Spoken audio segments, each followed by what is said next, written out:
천국의 비밀이라는 제목으로 하나님 말씀 나누도록 하겠습니다. 예, 우리 마태복음을 지금 지난 1월부터 82일간 매일매일 28장까지 되어 있는 책이지만 그것을 매일 조금씩 묵상하다 보니까 80여일에 걸쳐서 묵상하게 됩니다. 마태복음은 마태가 전해주는 복음이죠. 마태가 전해주는 예수님의 복음입니다. 예수님의 복음은 다른 말로 하면 무슨 복음이라고요? 예, 천국 복음입니다. 우리 4장 마태복음 4장 23절에 보면 예수님께서 회당에서 가르치시며 천국 복음을 전파하시니, 천국 복음을 전파하셨어요. 예수님이 천국 복음을 전파하실 때 예수님의 공생의 제1성 제일 첫 하신 말씀 어떻게 천국 복음을 외치셨냐면 회개하라 천국이 가까이 왔느니라. 회개하라 천국이 가까이 왔느니라. 이게 4장 17절 말씀, 예수님의 공생의 시작을 알리는 그런 말씀입니다. 천국이 가까이 왔다라고 하는 말은 천국이 아직은 오지 않았다는 것입니다. 그러니까 지금은 천국이 아니에요. 천국이 아니면 천국의 반대가 뭐예요? 지옥이죠. 우리의 현실이 지옥이고 고통이고 아픔이고 슬픔이지만 천국이 가까이 왔으니까 어떻게 되겠어요? 참고 견디고 기다려야 되죠. 그러니까 천국이 뭐냐면 소망이 되는 것입니다. 천국이 가까이 왔으니까 우리에게 소망이 되고 힘이 되는 거죠. 그런데 아직 그 천국이 아직 안 왔지만 멀리 있지는 않아요. 가까이 왔습니다. 가까이 왔어요. 천국이 도래하면, 천국이 오면, 천국은 무엇으로 오냐면 심판으로 옵니다. 이 마태복음에 계속해서 전해주는 메시지 중에 하나가 천국은 심판으로 와요. 그래서 아직 안 왔으니까 빨리 어떻게 되겠어요? 우리가 돌이켜야 됩니다. 회개해야 돼요. 그래서 회개하라 천국이 가까웠느니라. 이게 복음이라는 것입니다. 이게 예수님의 복음, 천국 복음이라는 거예요. 자, 마태복음은 예수님의 긴 설교가 몇 편 있다고 그랬죠? 예수님의 긴 설교가 5편 마태복음 속에는 그렇게 모아져 있습니다. 그래서 그것을 우리가 마치 유대인들이 좋아하는 토라, 모세 오경을 닮았다. 그래서 마태복음은 모세 오경적 구조, 그래서 5편의 긴 설교가 모아져 있고 설교와 설교 사이가 예수님의 행적, 예수님이 하신 일들이 기록이 되어 있으니까 설교와 행적 이렇게 되어 있습니다. 자, 5편의 긴 설교가 있는데 가장 우리가 잘 알고 유명한 것은 5장, 6장, 7장에 나와 있는 산상수훈, 산상보훈이라는 것입니다. 그리고 이제 그 다음으로 아마도 우리가 잘 알고 있는 것이 바로 오늘 읽은 13장입니다. 5편 중에 하나, 둘, 1, 2, 3, 4, 5 그 중에 중앙에 있는 게 3이죠. 그 세 번째 있는 설교 모음이 이 13장이에요. 13장에는 예수님의 비유, 소위 우리가 무슨 비유라고 하냐면 천국 비유라고 하는 것이 13장에 모아져 있습니다. 그러니까 복음서가 마태, 마가, 누가, 요한 4복음서가 있지만 그 중에 요한복음은 좀 특별합니다. 그래서 따로 이야기를 하고 마태, 마가, 누가는 비슷비슷합니다. 그래서 공통적인 관점을 가지고 있다. 그래서 공관복음이라고 합니다. 공관복음은 마태, 마가, 누가 3권을 얘기하는 거예요. 그런데 마가복음이나 누가복음에는 예수님의 이 13장에 나와 있는 비유가 흩어져 있어요. 근데 마태복음 13장에는 그것이 모아져 있습니다. 예수님의 천국 비유가 마태복음에는 7가지가 나와요. 7가지가. 예수님의 기적 이야기, 예수님이 기적을 행한 것이 8장, 9장에 모아져 있는데 거기는 10가지가 나옵니다. 10가지 기적 이야기가 있어요. 13장에는 비유가 7가지가 있습니다. 제가 이제 다시 성경을 읽으면서 이제 아침마다 묵상도 하고 이 말씀을 여러분들에게 보내기 위해서 글도 쓰고 하면서 다시 읽고 하죠. 그때 다시 읽을 때 제가 저에게 묻는 게 있어요. 정말 그럴까? 정말 그런가? 그러니까 위에서부터 옛날부터 전해오던 이야기 있습니다. 제가 배운 이야기, 뭐 청년 때 그거 더 어렸을 때 교회에서 들은 이야기도 있고 또 신학교 가서 공부한 것도 있고 그 후에도 배운 것도 있는데 다시 읽으면서 묻는 게 뭐냐면 진짜 그런가? 진짜 그런가? 이렇게 하는 거예요. 마치 뭐가 같냐면 예수님 그 바울이 사도행전 17장에 가면 데살로니가 교회에서 3주 동안 설교를 하고 거기서 박해가 있으니까 베레아로 갑니다. 근데 베레아 사람들을 사도행전은 뭐라고 하냐면 그 사람들은 참 신사적이어서 말씀이 그러한가 하여 그러니까 지금 바울이 전해준 이야기가 그러한가 하여 날마다 성경 바울의 이야기와 바울이 전해준 말과 성경과 진짜 맞는지 그러한가 하여 성경을 상고하거니와 성경을 상고했다는 거예요. 그러니까 전해준 말씀 바울의 이야기와 성경과 얼마나 맞는지. 그래서 제가 다시 읽을 때도 그러합니다. 정말 그런가? 자, 비유가 몇 개 있다고요? 7개. 우리가 천국 비유가 7개 나온다고 7가지가 나온다고 7가지인 것 같아요. 우리가 팔복하면요 팔복 수없이 듣잖아요. 다시 한번 읽으면서 정말 8개인가? 어쩔 때는 9개처럼 보일 때도 있어요. 팔복이라고 하는 것 그 뒤에 그래서 근데 8번째와 9번째가 반복되는 것 같으니까 이걸 하나로 쳤구나 이런 생각도 들어요. 어떻게 다시 읽어보면 7개 같기도 합니다. 근데 우리가 통상적으로 팔복하니까 8개 이렇게 생각을 하는 거죠. 이 7비유 중에요 천국 비유 중에 요번에 다시 읽으면서 보니까 천국은 무엇과 같으니 천국은 마치 무엇과 같으니 라고 앞에 천국은 무엇과 같으니 라고 끝나는 요 문장은요 7개의 비유 중에 6개만 되어 있어요. 6개만. 그래서 첫 번째 비유가 뭐냐면 제일 우리가 많이 하는 것 중에 하나가 4가지 밭의 비유라고 하는 씨를 뿌리는데 길가에 떨어졌다, 흙이 얕은 돌밭에 떨어졌다, 가시떨기 밭에 떨어졌다, 좋은 땅에 떨어졌다. 4가지 밭의 비유. 우리가 이제 4가지 밭의 비유라고 합니다. 근데 성경은 뭐라고 얘기를 하냐면 씨 뿌리는 비유라고 해요. 오늘 18절에도 보면 그런즉 씨 뿌리는 비유를 들으라. 이게 첫 번째 비유입니다. 첫 번째 비유는 어디서부터 시작되냐면 13장 3절부터 시작돼요. 예수께서 비유로 여러 가지를 그들에게 말씀하여 이르시되 씨를 뿌리는 자가 뿌리러 나가서 그러면서 시작되는 거예요. 자, 여기에 무슨 말이 없어요? 천국 비유라고 했을 때 천국은 무엇과 같으니 이렇게 끝나는데 천국은으로 시작해서 같으니로 끝나는데 이 말이 없어요. 첫 번째 비유에. 이게 첫 번째 비유예요. 두 번째 비유가 24절 보시면 성경으로 마태복음 13장을 찾으셔서 24절 보시면 예수께서 그들 앞에 또 비유를 들어 이르시되 천국은 좋은 씨를 제 밭에 뿌린 사람과 같으니 천국은 같으니로 되죠. 두 번째 비유에서부터 천국은 같으니 이렇게 나옵니다. 이게 두 번째 비유 가라지의 비유라고 하는데 좋은 씨를 뿌렸는데 밤에 원수가 와서 가라지를 덧뿌렸다. 그런데 종들이 와서 그것을 뽑아낼까요? 했더니 가만두어라. 나중에 추수때에 가라지를 뽑다가 곡식까지 뽑을까 염려가 되니까 가만두어라. 나중에 추수때에 가라지는 모아 불에 태우고 곡식은 내 곡간에 채우리라 라고 하시는 두 번째 비유 가라지의 비유라고 하는 것입니다.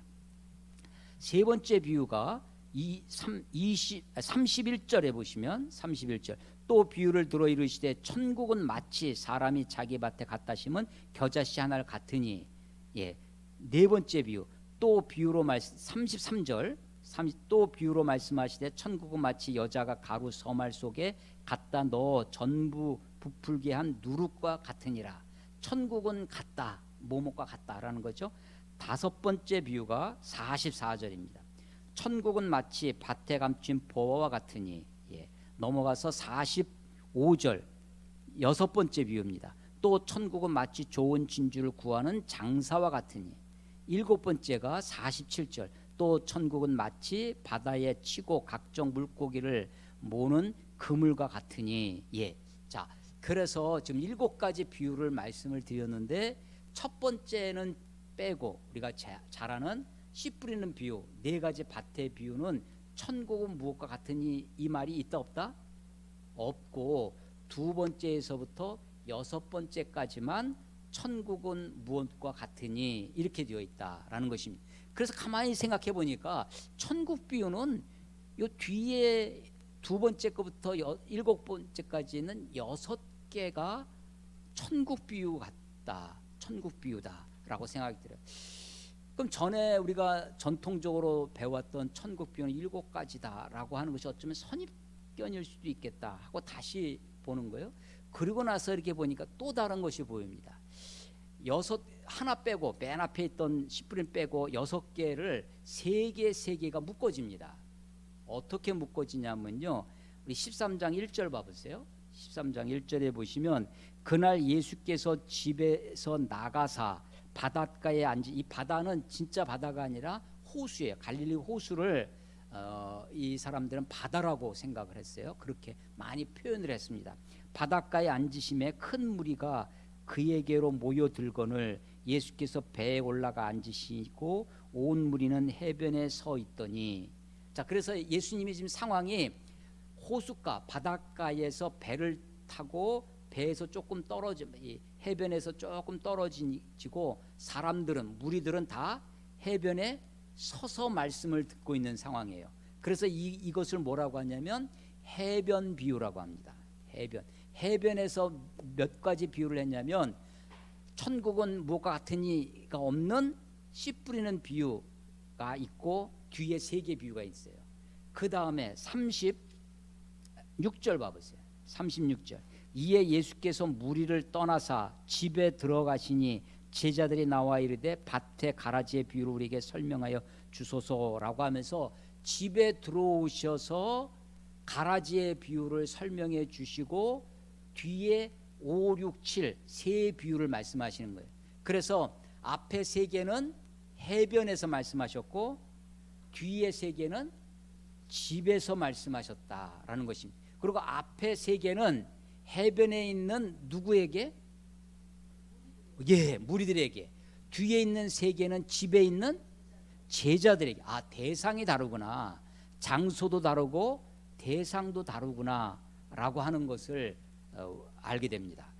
그래서 오늘 우리가 10절부터 23절까지 읽었는데 이것은 우리가 이야기하는 소위 앞에 해변에서 하신 세 가지 비유 2, 3, 4 세 가지 비유 앞에 있는 것이에요. 그래서 이 일곱 가지 비유 중에 예수님이 강조하신 게 두 가지가 있습니다. 어떻게 강조를 하시느냐, 두 가지 방법으로 강조를 하셨어요. 하나는 뭐냐면 특별히 예수님께서 직접 해설을 해주셨어요. 직접 이 비유가 무슨 뜻인지 그것을 설명해 주셨어요. 그게 첫 번째 나오는 씨 뿌리는 자의 비유입니다. 씨 뿌리는 비유고 두 번째가 가라지 비유예요. 가라지입니다. 자, 첫 번째 강조는 어떻게 했다고요? 해설을 해주셨어요. 두 번째 강조법은 뭐냐면 첫 번째 씨 뿌리는 비유와 가라지 비유를 하시고 나서 예수님이 뒤에다가 강조 문구를 말씀하셨습니다. 뭐라고 하냐면 귀 있는 자는 들을지어다. 13장 9절에 보면요, 귀 있는 자는 들으라 하시니라. 이게 뭐냐면 첫 번째 나온 씨 뿌리는 자의 비유를 말씀하시고 귀 있는 자는 들으라 라고 하셨어요. 그리고 이 비유는 특별히 해설을 해주셨는데 그 해설이 18절부터 23절까지 그 씨 뿌리는 비유 네 가지 밭의 비유를 해설해 주셨습니다. 가라지의 비유도 24절에서부터 30절까지 나오는데 이 비유를 37절에서부터 43절까지 설명을 해주세요. 해설을 해주셨어요. 예수님이 비유를 해설해 주신 게 두 가지예요. 그리고 이 가라지의 비유도 43절 끝에 보니까 귀 있는 자는 들으라 라고 그렇게 강조를 해주셨습니다. 그러니까 첫 번째 씨 뿌리는 비유는 그것은 천국 비유가 아니라고 저는 생각하는 거예요. 천국 비유는 세 가지, 여섯 가지입니다. 해변에서 세 가지, 그리고 집에서 세 가지. 근데 뒤에 천국 비유에 그렇게 보면 천국 비유의 첫 번째가 뭐냐면 가라지 비유입니다. 가라지 비유. 그래서 이 가라지 비유는 해설도 해주셨는데 아까도 제가 잠깐 말씀드렸지만 좋은 씨를 뿌렸어요. 자기 밭에. 그런데 원수가 와서 가라지를 덧뿌렸습니다. 그걸 언제 아느냐? 13장 26절에 보시면요, 싹이 나고 결실할 때의 가라지도 보이거늘. 그러니까 결실할 때 그 전까지는 곡식인지 가라지인지 구별이 안 되는 거예요. 이 가라지가요, 가라지가 이것도 마태복음에만 나와 있는 비유입니다. 이 가라지 비유는. 그런데 이 가라지가 은폐성이 있어요. 위장합니다. 위장해요. 무슨 척하냐면 곡식인 척하는 거예요. 언제까지? 결실할 때까지. 이 가라지의 비유에는 때가 두 가지 나와요. 하나가 결실할 때가 있고 또 하나가 추수 때가 있어요. 그래서 27절에 보면 집주인의 종들이 와서 말하되 주여 밭에 좋은 씨를 뿌리지 아니하였나이까. 그런데 가라지가 어디서 생겼나이까. 주인이 이르되 원수가 이렇게 하였구나. 종들이 말하되 그러면 우리가 가서 이것을 뽑기를 원하시나이까. 주인이 이르되 가만두라. 가라지를 뽑다가 곡식까지 뽑을까 염려하노라. 둘 다 추수 때까지 함께 자라게 두라. 추수 때에 내가 추수꾼들에게 말하기를 가라지는 먼저 거두어 불사르게 단으로 묶고 곡식은 모아 내 곡간에 넣으라 하리라. 자, 그러니까요, 이 가라지 비유에는 주인의 고통이 있습니다. 결실할 때부터 이 가라지가 드러났어요. 아, 이게 가라지구나. 가라지가 보이기 시작했습니다. 그런데 추수 때까지 그걸 견뎌야 돼요. 그러니까 우리 교회에, 교회 공동체, 믿음의 신앙 공동체 안에 곡식이 있고 가라지가 함께 자란. 그런데 그게 처음에는 초창기에는 이게 구별이 안 됐어요. 누가 곡식인지 누가 가라지인지, 어떤 게 곡식인지 어떤 게 가라지인지 구별이 잘 안 됩니다. 은폐되어 있어요. 그리고 위장되어 있습니다. 그런데 결실할 때부터 추수 때까지 그 기간이 있어요. 가라지가 보이기 시작합니다. 교회 이름을 가지고 있지만 교회가 아니고, 목사 이름을 가지고 있지만 목사가 아닌 사람들이 보이기 시작하는 거예요. 우리 눈에게도 가라지가 보여요. 그래서 그걸 뽑아버리고 싶어요. 그런데 하나님이 그것을 그냥 두라는 거예요. 언제까지? 추수 때까지. 추수 때가 언제 때예요? 종말이죠. 그때가 언제예요? 세상 끝입니다. 추수 때는 종말이고 심판의 때고 세상 끝입니다. 그런데 그때까지, 그러니까 결실할 때부터 추수 때까지 그 사이는 견뎌야 돼요. 가라지를 보고 있어야 돼. 가라지가 곡식이 먹어야 할 양분을 가라지가 뺏어 먹어요. 그런데 그걸 견뎌야 돼. 그게 마지막 때의 고통이라고 생각합니다. 그건 주인의 고통이기도 해요.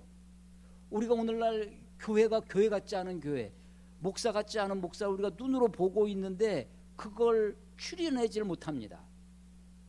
그래서 다 그 목사 제도는 다 없애야지. 그런 교회에 있어요. 최근에 제가 어떤 신앙 상담하고 있는 지체가 있는데, 저는 지체라고 생각합니다.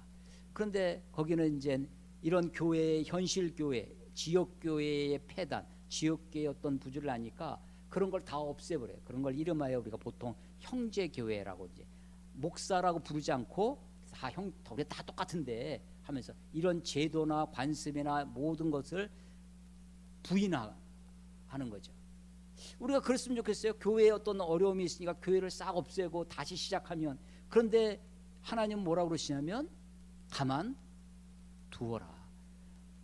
가라지를 뽑다가 곡식까지 뽑을까 염려한 하나님의 염려가 있어요. 그래서 하나님도 주인도 그것을 보고 있는 거죠. 가라지를 언제까지?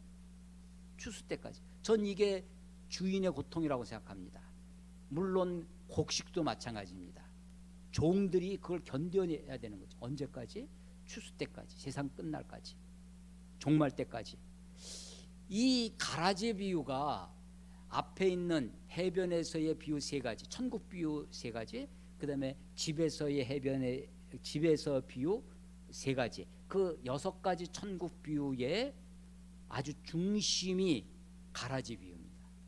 이 가라지 비유를 설명을 해주셨어요. 그래서 밭은 세상이고 좋은 씨는 천국의 아들이고 가라지는 악한 자의 아들이고 가라지를 뿌린 것은 원수 마귀요 추수 때는 세상 끝이라, 이렇게 설명을 해주시는 것이 그게 이제 가라지 비유입니다. 자, 가라지 비유 다음에 있는 게 겨자씨의 비유와 누룩의 비유인데, 이것도 이 겨자씨와 누룩의 비유는 제가 여러 번 말씀드린 기억이 있는데, 전통적으로는 겨자씨는 교회의 양적인 부흥, 그래서 큰 나무가 돼서 공중에 새들이 깃들어 있다라는 것처럼, 비록 작은 겨자씨, 눈에 보일까 말까 하는 작은 씨지만 그게 큰 나무가 돼서 새들이 깃드는 것처럼, 그렇게 교회가 그렇게 부흥할 것이다. 양적인 부흥을 설명하는 것이고, 양적인 성장, 그리고 누룩은 질적인 내면의 성숙을 이야기하는 것이다. 교회에 그렇게 전통적으로 가르치고 배워왔습니다.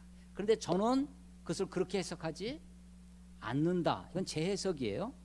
물론 소수지만 이런 저와 같은 해석을 하시는 분들도 있었습니다. 자, 겨자씨는 풀이지 나무가 되지 못하는 품종상 그렇다고 합니다. 그리고 첫 번째 씨 뿌리는 비유에서 길가에 떨어진 것을 새들이 와서 집어먹는데, 그 새는 악한 자라고 예수님이 설명을 해주신 게 있어요. 바로 앞에서 조금 전에 같은 13장에서. 그런데 지금 이 새가 깃든다고 했을 때 이 새도 앞에 새는 악한 새고 뒤에 새는 좋은 새다, 이렇게 하기가 어렵다. 비유의 일관성이 있어야 되겠다 라고 하는 것입니다. 그리고 이 새가 하늘의 새가 아니라 공중의 새예요. 공중의 새입니다.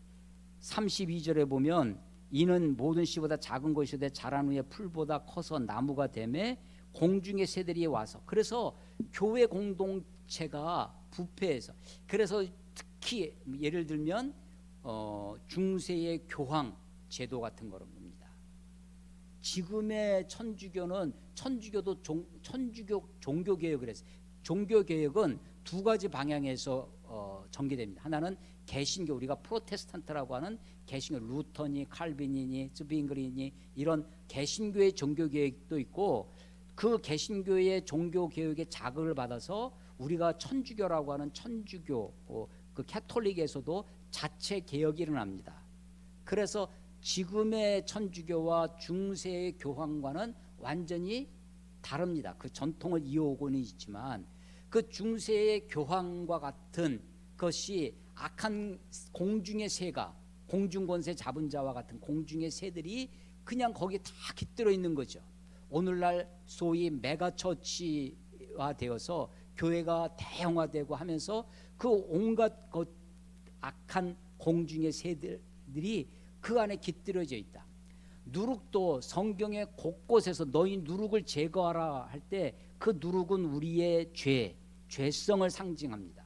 그래서 이 교회가 천국이 임하지만 마치 곡식에 자기 밭에 좋은 씨를 뿌렸는데 악한 자가 와서 가라지를 덧뿌린 것처럼, 교회가 그렇게 겨자씨가 큰 나무가 돼서 공중에 새들이 깃들이는 것처럼 악한 것들이 거기에 함께 있고, 누룩, 죄를 상징하는 누룩이 교회 안에 들어와서 교회를 부패시키는 것처럼 그렇게 되어진다라고 하는 것입니다.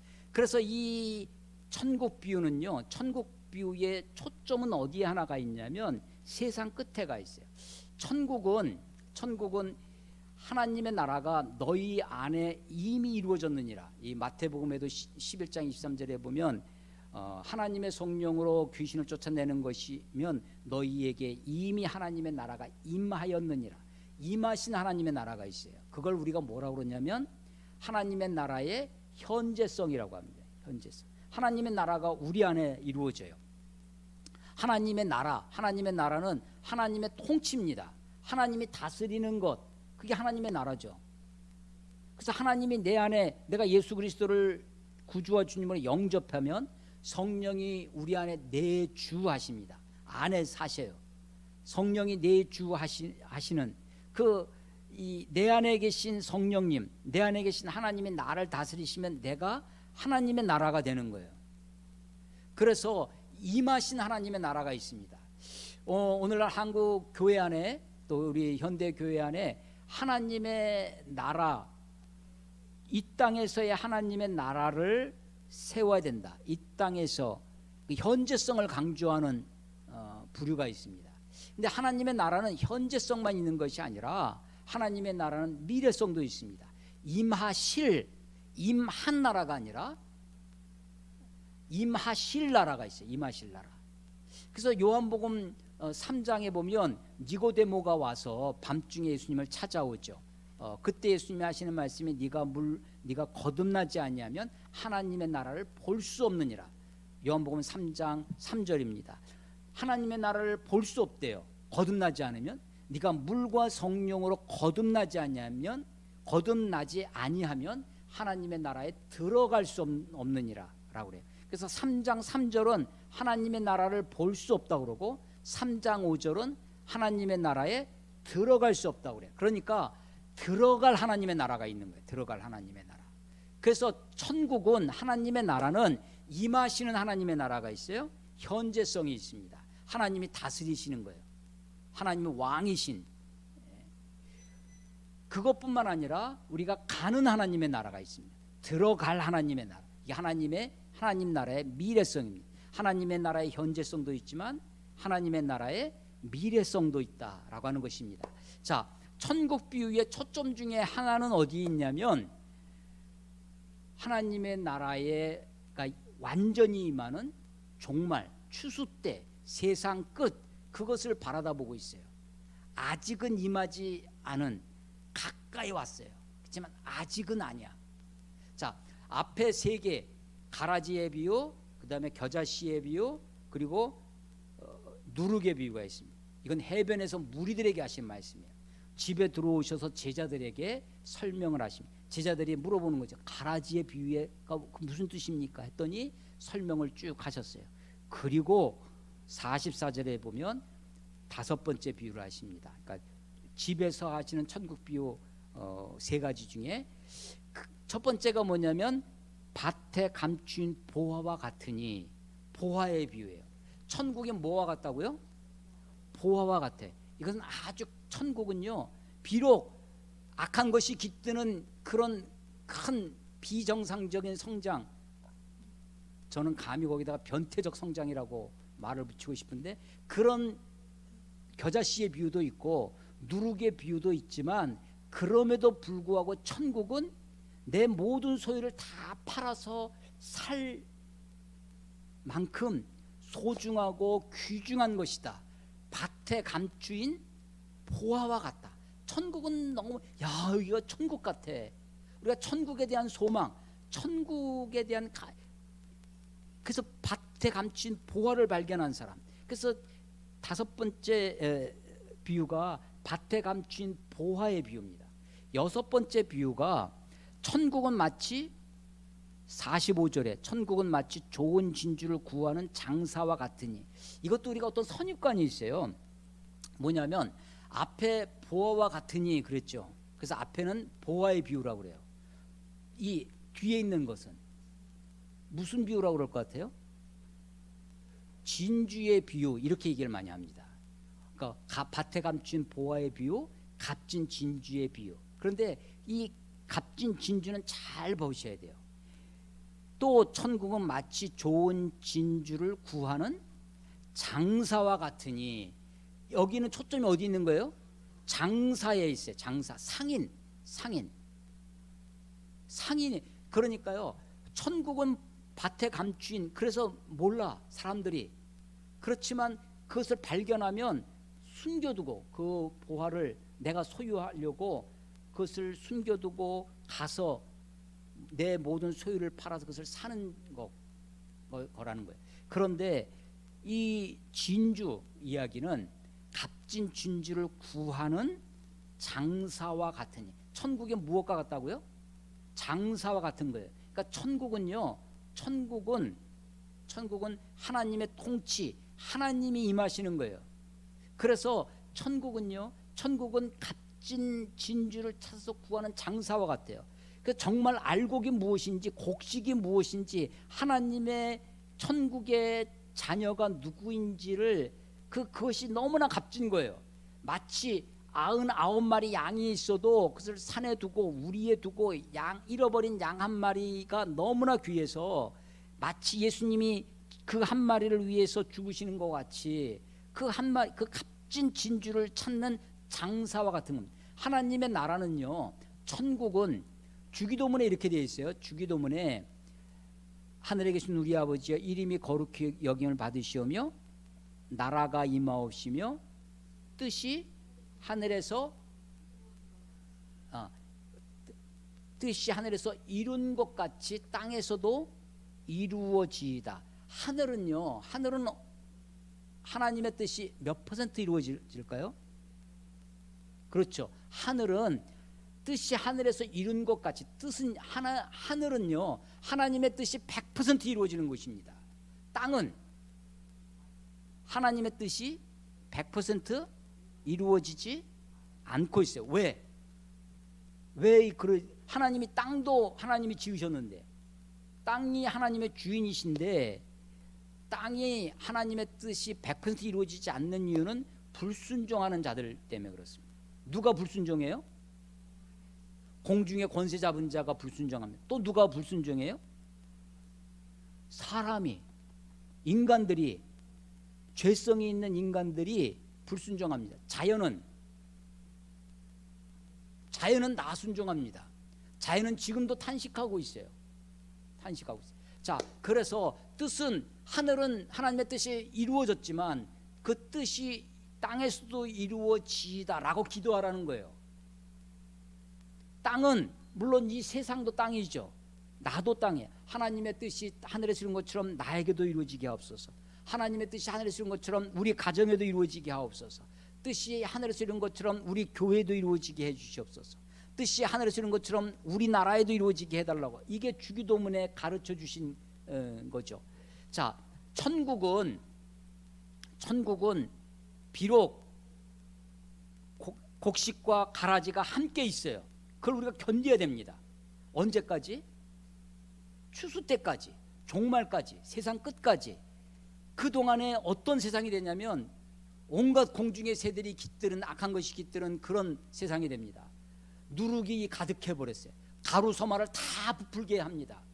그런데 그러니까 천국은 포기하고 천국은 받아보지 않고, 그런 게 아니라 천국은 너무나 소중한 거예요. 내 소유를 다 팔아서라도 사야 되는 값진 밭에 감춘 보화 같은 것입니다. 그리고 천국은 그 값진 진주를 찾아서 다니는 장사와 같아요. 그래서 그 장사는요, 그것을 값진 진주를 발견하고서는 자기 소유를 다 팔아서, 마치 하나님이 자기의 가장 소중한 하나밖에 없는 독생자를 내어주시듯 자기 소유를 다 팔아 그 진주를 사는. 그래서 이게 우리가 속기 쉬운 게, 보화도, 밭에 감춘 보화도, 그 보화를 얻기 위해서 자기 소유를 다 팔아 그것을 산다고 그래요. 진주도, 이 장사도 그 진주를 사기 위해서 자기 소유를 다, 비슷한 것 같은데 다른 것이다 라는 거예요. 마지막 7번째 비유가 천국은 마치 바다에 치고 각종 물고기를 모으는 그물과 같으니 47절 말씀. 이건요 그물을 잘 생각하셔야 돼요. 냇가에서 제가 어렸을 때 이렇게 냇가에서 투망합니다. 이 그물을 휙 던져서 고기를 잡아요. 그러면 그물 안에 들어온 것을 그물을 당기면 그물 안에 있는 것이 그물 잡혀오는 거예요. 그런데 이 문장을 자세히 보시면 47절 천국은 마치 바다에 치고 각종, 이 우리말로는 각종이라고 되어 있는데 각종이라면 여러 가지 이런 거 같잖아요. 그런데 이게 모든 종류의 물고기, all kinds of fish예요. 모든 종류의 물고기를 각종에서 그냥 여러 가지 했다는 것이 아니라 그래서 각종 물고기를 모으는 그물. 이 모으는 그물은요 이해를 하시려면 뭘로 이해하시면 쌍끌이 어선을 생각해야 돼요. 우리나라 특히 서해 바다, 중국과 이 서해 이 낮은 바다에서 많이 하는 두 배 사이에 그물을 치고 그 그물이 저인망이라고도 한다고 합니다. 밑에 바닥까지 닿는 그릇을 그 그물을 치고 양쪽에서 끄는 거예요. 그래서 그 안에 있는 물고기를 어떻게 해요? 싹 끌어 모으는 거예요. 저인망이라고도 합니다. 깡끌이라고도 하더라고요. 쌍끌이, 깡끌이, 저인망 어선에. 그래서 고기를 모아서 다. 그 마지막 비유는요 세상의 모든 물고기를 다 잡는 거야. 그래가지고 해변가에 가지고 와서 물가에 와서 좋은 것은 그릇에 담고 못된 것은 내버린다는 거예요. 일단 다 긁어 모은 다음에 그게 48절이에요. 근데 그것은 49절 세상 끝에도 이러하리라. 천사들이 와서 의인 중에서 악인을 갈라내어 풀무불에 던져 넣으리니 거기서 울며 이를 갈리라. 그러니까 이 천국 비유의 초점은 바라다보고 있는 그 끝점이 어디냐면 세상 끝이에요. 종말입니다. 추수 때예요. 그래서 예수님이 지금 비유를 천국 비유는 6가지, 정확히 얘기하면 해변에서 3가지, 그리고 집에서 3가지. 해변에서는 무리들에게, 집에서는 제자들에게. 그 중에 가장 이 6가지 비유 중에 가장 중요하다고 강조하신 것이 가라지의 비유입니다. 가라지의 비유는 여러 가지 이야기 교훈이 다 들어있어요. 거기서도 결실할 때부터 추수할 때까지 곡식과 가라지가 함께 있는 상황, 그걸 견디고 바라다보고 있어야 되는 시기가 있습니다. 그리고 추수 때 세상 끝 종말을 말씀하고 있는 것이죠. 자, 그런데 오늘 설교는 그 천국 비유 앞에 마치 이 천국을 우리가 어떻게 맞이해야 되는가, 그 자세, 천국을 그 6가지 천국 비유 중에요 우리가 할 게 뭔가 한번 생각해 보세요. 가라지 비유에서 우리가 할 게 뭔가요? 기다리는 것밖에 없어요. 겨자씨의 비유에서 우리가 할 게, 누룩의 비유에서 우리가 할 게 뭐가 있어요? 보화, 진주를 구하는 장사, 그물을, 물고기를 모으는 그물. 그래서 우리가 성경을 읽을 때 어떤 그 압박이 있습니다. 성경을 우리가 큐티를 할 때 스트레스를 받아요. 큐티가 스트레스가 되십니까? 어떤 스트레스를 받냐면요, 적용을 해야 된다. 우리가 하도 교회에서 많이 배운 것 중에 큐티의 생명 중에 하나는 적용이다. 적용 없이 성경을 읽기만 하면 머리만 커지고 무슨 소용이 있겠느냐라고 해요. 그런데 상당 부분 우리가 적용할 때 적용의 맹점이 있어요. 적용할 때 착각하고 과다하게 한다든지 잘못 해석도 제대로 못하는데 그 의미가 무엇인지 그것을 의미를 해석하는 것, 그리고 적용을 해야 되는데 그 해석과 의미도 잘 모르면서 적용을 해요. 그러니까 적용이 이상하게 됩니다. 자, 어쩌면요 오늘 이 천국 비유에서 예수님이 이것을 다 말씀하셨어요. 51절 13장 51절에 보면 이 모든 것을 깨달았느냐. 어쩌면요 주님은 우리들에게 깨달았느냐 하시니 대답하시되 그러하오이다. 53절에 예수께서 이 모든 비유를 마치신 후에 그곳을 떠나사 또 다른 국면으로 전개되는 것입니다. 그러니까 해변에서의 세 가지 천국 비유, 집에서의 세 가지 천국 비유, 그 천국 비유를 천국의 말씀을 내가 어떻게 맞이해야 되는가, 어떻게 받아들여야 하느냐라고 하는 그 자세, 태도가 제일 첫 번째 나온 씨 뿌리는 비유. 여기는 천국인 이런 말이 없다고 그랬어요. 씨 뿌리는 비유, 네 가지 밭의 비유라고 하는 것이 천국을 맞이하는 우리들의 자세에 대한 것이다. 자, 천국은 우리들에게 어떻게 올까요? 씨 뿌리는 비유에서 씨를 뿌립니다. 씨 뿌리는 자가 뿌릴 때 덜어는 길가에, 덜어는 흙이 얕은 돌밭에, 덜어는 가시밭에, 덜어는 좋은 땅에 떨어집니다. 자, 천국이 어떻게 우리에게 어떤 형태로 오냐면 씨로 옵니다. 씨로. 근데 씨는 뭐예요? 말씀입니다. 말씀. 천국이 그 밭에 감춘 보와 같이 그렇게 소중한 것이 우리에게 어떻게 오냐면 씨의 형태로 온다. 말씀의 형태로 온다라고 하는 것입니다. 그런데 그것을 뭐라고 하냐면 11절에 보면 대답하여 이르시되 천국의 비밀이라고 그래요. 비밀. 씨가 이게 지금 뭐가 될지 사실은 알 수 없어요. 근데 비밀은 이렇습니다. 비밀은 뭐가 비밀이냐면 다 알면 비밀이 아니에요. 다 알면 비밀이야. 야, 내가 이건 비밀인데 너만 알고 있어? 이런 게 비밀이잖아요. 그래서 여기서도 보면요 11절에 대답하여 이르시되 천국의 비밀을 아는 것이 너희에게는 허락되었으나 그들에게는 아니 되었나니. 너희와 그들이 있어요. 너희는 그 제자들의 질문이 10절에 보면 왜 어찌하여 그들에게, 무리들에게, 해변에 있는 그 무리들에게 어찌하여 그들에게 비유로 말씀하시나이까? 좀 쉽게 말씀하지, 직접적으로 말씀하지 왜 비유로 말씀하시니까? 라고 물어봤더니 예수님이 천국의 비밀이라는 거예요. 이게. 그리고 천국의 비밀을 아는 것이 너희에게는 허락되었으나 그들에게는 아니 되었다. 너희와 그들을 나누고 있습니다. 그리고 12절 무릇 있는 자는 받아 넉넉하게 되되 없는 자는 그 있는 것도 빼앗기리라. 우리는요 이 말씀을, 요 말씀도 요것만 따로 떼어져서 봐라, 이 우리 자본주의 세상이 이런 거 아니냐, 있는 자는 더 넉넉하게 되고 없는 자는 더 없어지고 부익부 빈익빈이라고 하는 자본주의의 모순을 지적하시는 것이 아니냐, 양극화가 벌어지는 것이 아니냐. 그런데 이 말씀은요 우리의 경제 상황에 대한 말씀이 아닙니다. 있는 자, 뭐가 있는 거냐면 천국의 비밀을 아는 것. 천국의 비밀을 아는 자는 더 넉넉하게 돼서 하나님을 아는 세계가 더 넓어질 것입니다. 근데 천국의 비밀이 없는 자, 천국의 비밀을 아는 것이 없는 자, 모르는 자, 하나님의 나라를 모르는 자는 더 패역하고 교만하고 하나님을 거부하는 그런 사람이 될 것이다 라는 것입니다.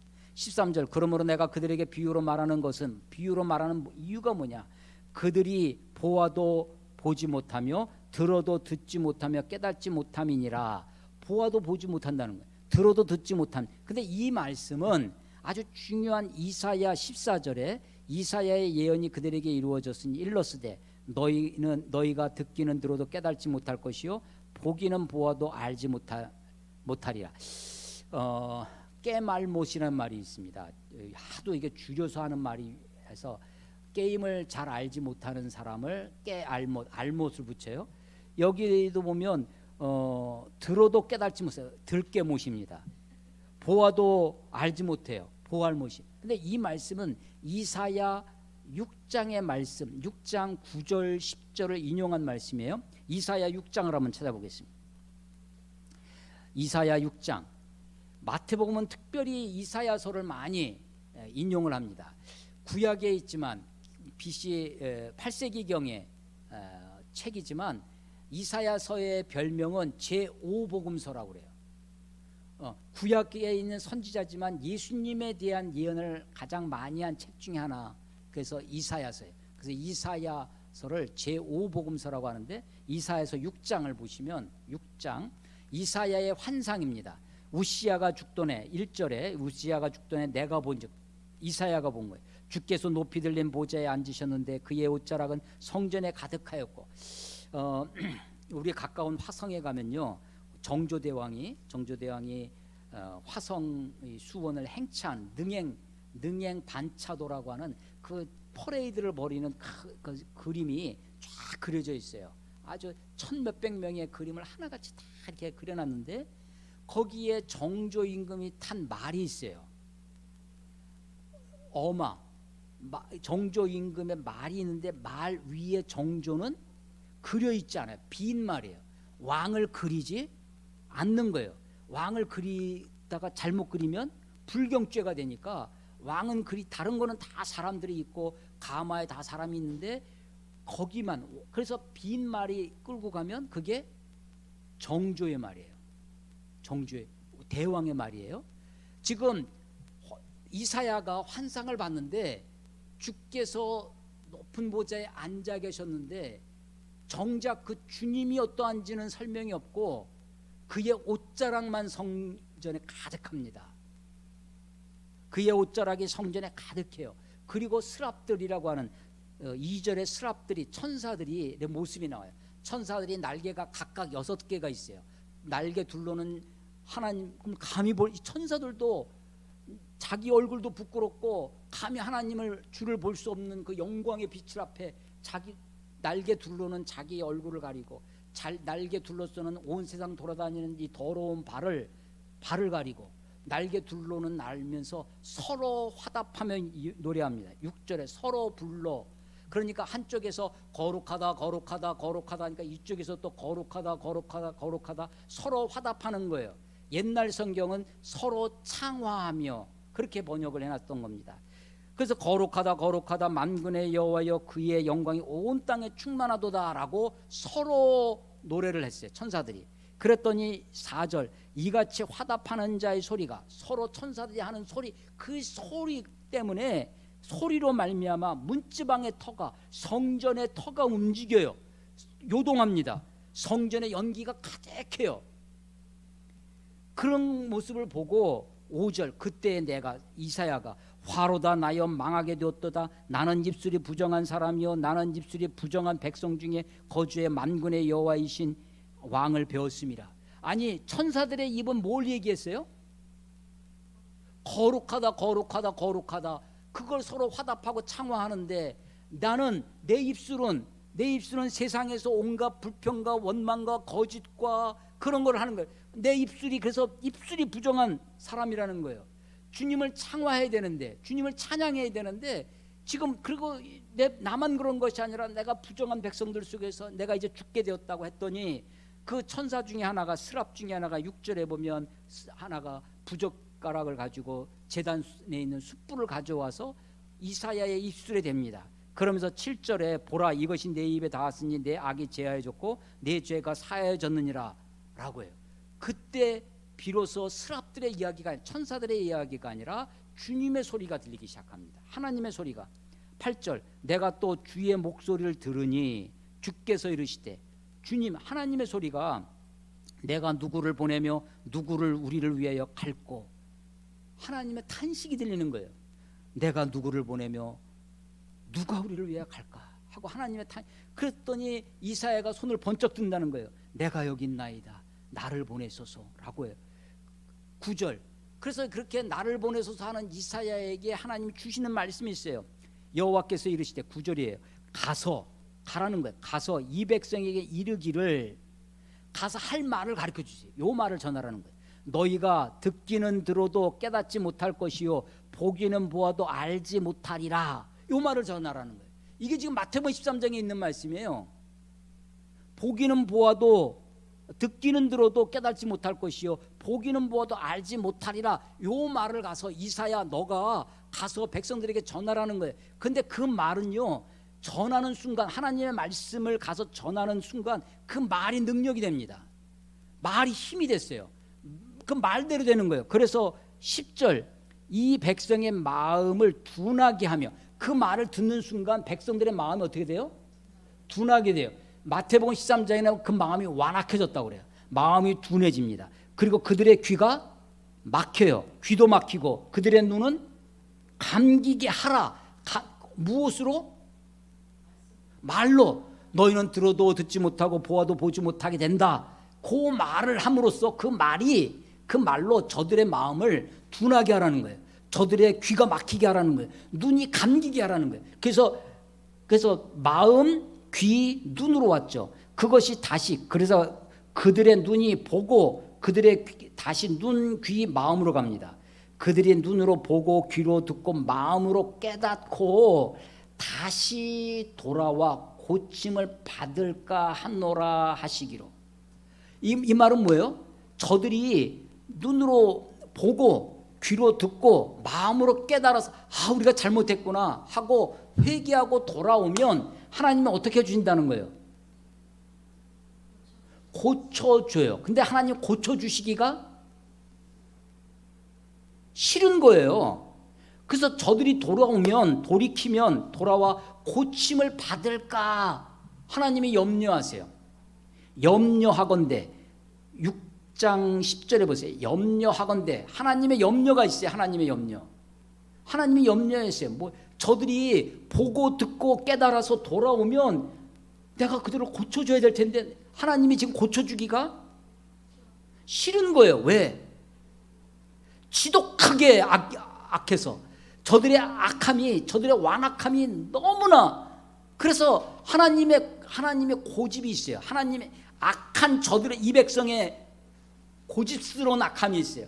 아무리 얘기해도 돌아오지 않고 아무리 해도 변하지 않으니까 하나님의 마음을 닫아버리신 거예요. 아예 듣지도 못하게 해라. 보지도 못하게 해라. 듣고 깨달지 못하게 해라. 마음이 깨달아서 돌아오면 내가 고쳐줄 수밖에 없는데 회개하고 돌아오면 그러기 싫다. 그래서 이 고집스러운 백성과 하나님이 지금 부딪히고 있어요. 그래서 이 모습 보고 11절 이사야가요, 내가 이르되 주여 어느 때까지니까, 그렇게 물어봐요. 어느 때까지 이럴 것이냐고. 하나님 언제까지 저들을 고쳐주지 않으시고 하겠냐고. 그랬더니 하나님은 한술 더 떠십니다. 주께서 대답하시되 성읍들이 황폐하여 주민들이 없으며 지진에 전쟁에 막 하는 것처럼 이스라엘이, 유다가 이방 민족의 아수르의 바벨론의 성읍이 황폐해집니다. 주민들이 살 수가 없어요. 가옥들은 사람이 없고 그 토지는 황폐하게 되며 여호와께서 사람들을 멀리 옮기셔서 포로로 끌고 간다는 거예요. 이 땅 가운데서 황폐한 것이 많을 때까지, 폭삭 망할 때까지 한다는 거예요. 심지어 13절 그 중에 10분의 1이 아직 남아있을지라도 이것도 황폐하게 다 망하고 10분의 1 남아요. 근데 그것마저 황폐해져요. 그럴 때까지라는 거예요. 그런데 밤나무와 상수리나무가 배임을 당하여도 그 나무마저, 밤나무마저 상수리나무마저 배임을 당하는데 그것의 그루터기, 밑바닥에 남아있는 그 그루터기가 남아있는 것 같이 거룩한 씨가 그 땅의 그루터기니라 하시더라. 주님의 말씀이에요. 자, 이 말씀은, 이 이사야의 환상과 이사야와 하나님과의 대화는 희망적입니까? 절망적입니까? 뭐가 희망이에요? 거룩한 씨, 그루터기. 근데 그루터기까지 성읍이 황폐해지고 백성들은 다 죽고 10분의 1 남았는데 그것마저 황폐해져서 나무까지 다 베이는 그 절망적인 순간까지 어떻게 해야 되는 거예요? 견뎌야 되는 거예요. 그때까지 참아야 되는 거예요. 이건요, 한편으로는 이사야가 주여 어느 때까지 이러시렵니까? 이 선지자의 환상, 지금 거룩한 하나님의 성전에 가득한, 우리는요 어쩌면 이 거룩한 성전의 환상 영광만 볼는지 몰라요. 그런데 선지자의 고통을 여러분 아십니까? 여러분 엘리야가 아합 왕과 싸울 때 그 이스라엘 땅을 위해서 기도합니다. 뭘 기도하냐면요, 비가 오지 않기를 기도합니다. 야고보서 한번 찾아보실래요? 야고보서 5장 17절. 야고보서 5장 17절. 권사님 한번 크게 읽어보실래요? 엘리야는 우리와 성정이 같은 사람이로되 그가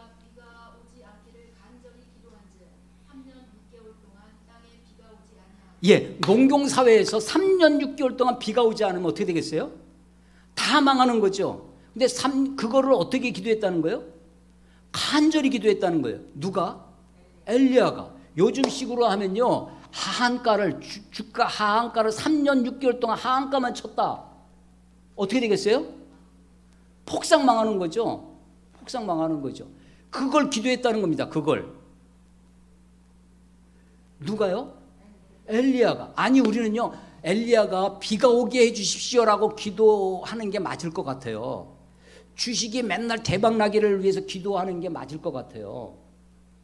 그런데 선지자 엘리야는요, 비가 오지 않기를 기도했다는 거예요. 그것도 간절히. 이 나라는 망해야 된다는 거예요. 이 나라는 하나님의 심판이 임해야 된다는 겁니다. 지금 이사야서 6장에 나와 있는 이 환상은요, 절망적입니까? 희망적입니까? 그루터기 그걸 여러분 다 망하고 성읍이 없어지고 백성들도 없어지고 10분의 1 남았는데 그것마저 쓸어버리시는 그 하나님의 잔인한 심판을 견뎌야 되는 거예요. 그루터기 하나 보고 그걸 버틸 수 있겠어요? 무화과나무 잎이 마르고 포도 열매가 없어지고 그래도 우리가 그래도 할렐루야를 부를 수 있냐는 거죠. 그런데 지금 예수님이 마태복음 13장에서 천국 비유를 하시면서 하시는 거예요. 너희에게는 허락되었지만 그들에게는 허락되어 있지 않는데 그들이 보아도 보지 못하고 들어도 깨닫지 못하게 하리 함이다 라고 하는 것입니다. 그래서 마태복음 13장 다시 15절에 보면 이 백성들의 마음이 완악하여져서 그 귀는 듣기에 둔하고 눈은 감았으니 이는 눈으로 보고 귀로 듣고 마음으로 깨달아 돌이켜 내게 고침을 받을까 두려워함이라. 이사야는 염려하건대 라고 시작됐는데 예수님은 그것을 다시 인용하면서 두려워하는, 누가 두려워하는 거예요? 하나님이 두려워하는 거예요. 저들이 고침을 받을까. 그러니까 하나님의 고통이 결실할 때와 추수 때 사이에 곡식과 가라지가 함께 있는 것을 겨자씨가 큰 나무가 돼서 공중의 새들이 악한 것들이 온통 깃드는 것을 누룩으로 가루 서말 것을 다 부풀게 해버리는 그것을 견뎌야 된다는 거예요. 그렇지만 거룩한 씨가 그루터기가 있는 것처럼 밭에 이 밭이 이렇게 있으면 이 보화가 가득하겠어요? 어쩌면 이 큰 밭에 작은 보화가 감추어져 있을 건데 그 보화를 찾아서 그 보화가 너무나 귀해서 천국은 마치 그렇게 귀하고 값진, 그래서 모든 것을 다 팔아서 그것을 소유할 만큼 값지다라고 하는 것이죠. 그런데 주님의 이사야 선지자에 통해서 하시는 말씀이 고침을 받을까 하는 하나님의 염려, 하나님의 두려움, 거룩한 그루터기까지 다 쓸어버리겠다고 하시는 하나님의 잔인한 심판의 메시지가 그 속에 있는데, 그럼 언제 도대체 진짜 어느 때까지 그러시겠습니까 하는 거죠. 여러분 마태복음 바로 앞에 구약의 마지막 책 말라기서를 한번 봐보세요. 말라기 4장 마지막, 구약의 마지막 장입니다. 말라기 4장 1절 만군의 여호와가 이르노라 보라 용광로 불같은 날이 이르리니 교만한 자와 악을 행하는 자는 다 지푸라기 같을 것이라. 그 이르는 날에 그들을 살라. 그러니까 용광로 불같은 날이 있어요. 그들을 살라 뿌리와 가지를 남기지 아니할 것이요 내 이름을 경외하는 너희에게는 공의로운 해가 떠올라서 치료하는 광선을 비추리. 치료하는 광선을, 이 용광로 불같은 날은요 교만한 자와 악한 자를 다 태워버려요. 그런데 공의로운 해는 선택적으로 비춰집니다. 누구에게? 내 이름을 경외하는 너희에게 떠올라서 그 광선이 치료하는 광선이 된다는 거예요. 비로소 치료하기 시작하신다는 것입니다. 4장 5절 보라 여호와의 크고 두려운 날이 이르기 전에, 하나님의 심판의 날, 종말의 날, 세상 끝이 임하기 전에 내가 선지자 엘리야를 너에게 보내리니. 선지자 엘리야는 마태복음에 예수님보다 앞서 오시는 침례 요한, 세례 요한을 가리키는 것입니다. 그런데 그가 6절 그가 아버지의 마음을 자녀에게로 돌이키게 한다는 거예요. 지금 하나님의 마음이 돌아섰어요. 저들이 보고 저들이 듣고 마음으로 깨달아 돌아와 고침을 받을까, 내가 그게 염려돼서 저들을 듣지도 못하고 보지도 못하게 만들겠다고 하신 하나님이셨는데, 그 아버지의 마음을 자기 자녀에게로 돌이키게 하신다는 거예요. 이 불쌍한 내 자식들, 이 불쌍한 백성들을 그 아버지의 마음을 자녀에게로 돌이키게 한다는 거예요. 그리고 자녀들의 마음을 그들의 아버지에게로 돌이키게 하리라. 돌이키지 아니하면, 회개하지 아니하면, 돌아오지 아니하면 두렵건대 내가 와서 저주로 그 땅을 칠까 하노라 하시냐. 이게 구약의 마지막 말씀이에요. 그리고 신약에 오신 것입니다. 요한이 왔습니다. 요한의 메시지도 회개하라 천국이 가까이 왔느니라. 예수님의 메시지도 회개하라 천국이 가까이 왔느니라 라는 것입니다. 그 천국은 어떤 것이냐? 천국은 마치 자기 땅에 좋은 씨를 뿌리는 사람과 같아요. 그런데 가라지가 더 뿌려집니다. 그 가라지는 겨자씨처럼 그런 세상이 될 것입니다. 누룩과 같은 것이 돼. 그래도 그런 세상이 돼도 천국은 밭에 감춘 보화처럼 너무나 귀한 것이다. 천국은, 하나님은 지금도 그 값진 진주를 찾아서 구하러 다니시는 장사와 같다. 마지막 때가 되면 바다의 그물을 몰고 물고기를 다 모아다 좋은 것은 그릇에 담고 악한 것은 갖다 버리는 그와 같은 세상의 끝도 이와 같으리라. 그러니까 너희가 하나님의 나라를 어떻게 맞이해야 되겠느냐? 길가와 같은, 돌밭과 같은, 가시떨기와 같은 그런 데서부터 너희가 말씀을 듣고 순간적으로 기뻐서 날뛰지만 그것은 흙이 얕은 돌밭과 같은 것이다. 세상의 염려와 재리의 유혹 때문에 하나님의 말씀 열매를 맺지 못하는 그런 사람이 되어서 되겠느냐? 좋은 땅이 되어서 하나님의 말씀을 듣고 깨달아. 저는 이게 우리말 한글에 깨닫다라고 하는 것은 내가 깨어져야 다다를 수 있다는 거예요. 내 마음이 깨달아져야 돼요. 내 마음이 깨져야 돼요. 그래서 깨달아야 돼요. 깨달아 100배, 60배, 30배로 결실하는 자가 되어야 되겠다라고 하는 것입니다. 여전히 천국은 비밀입니다. 너희에게는 허락되었으나 그들에게는 허락되지 않아서 누군가에게는 이 말씀이 여전히 길가와 같이 악한 자가 집어먹는 그런 사람이 되겠지만, 하나님의 말씀을 듣고 마음으로 깨달아 결신을 한다면 천국은 밭에 감춘 보화와 같이 정말로 귀하고 소중한 우리의 생명과 같은 것이 될 것입니다.